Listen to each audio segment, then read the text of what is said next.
भारतीय संस्कृति में गीता का स्थान सर्वोच्च है। भारतीय साधु सन्यासियों के अंतरतम में वीणा की झंकार की तरह गीता के श्लोक झंकृत होते हैं।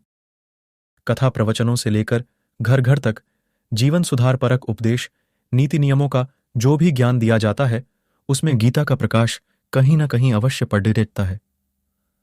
धरती पर शायद ही ऐसा कोई स्थान हो। गीता को धर्म अध्यात्म समझाने वाला अमूल काव्य कहा जा सकता है। सभी शास्त्रों का सार एक जगह कहीं यदि इकट्ठा मिलता हो तो वह जगह है गीता। गीता रूपी ज्ञान गंगोत्री में स्नान कर अज्ञानी सद्ज्ञान को प्राप्त करता है। पापी पाप ताप से मुक्त होकर संसार सागर को पार कर जाता है। गीता को मां भी कहा गया है। यह इसलिए कि जिस प्रकार मां अपने बच्चों को प्यार दुलार देती और सुधार करते हुए महानता के शिखर पर आरूढ़ होने का रास्ता दिखाती है, उसी तरह गीता भी अपना गान करने वाले भक्तों को सुशीतल शांति प्रदान करती है।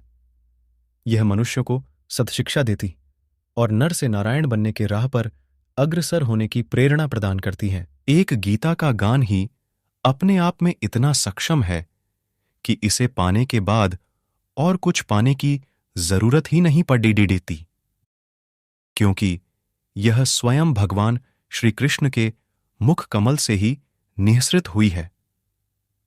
कहा भी गया है, गीता सुगीता कर्तव्य किमन्या शास्त्र विस्तरय, या स्वयं पद्मनाभस्य मुख पद्माद्विनिसृतः। गीता का जितना स्वाध्याय किया जाए उतने ही जीवन को महान बनाने के नए नए सूत्र हाथ लगते हैं। मनुष्य को संपूर्ण बनाने के लिए जो भी तत्व आवश्यक है वह सब गीता में है। भगवान श्री कृष्ण ने उस महान ज्ञान तत्व रूपी दुग्ध को उपनिष रूपी गायों से दोहन सर्वोपनिषदो गावो दोग्धा गोपालनंदन पार्थो वत्स सुधीर भोक्ता दुग्धम गीतामृतम महत।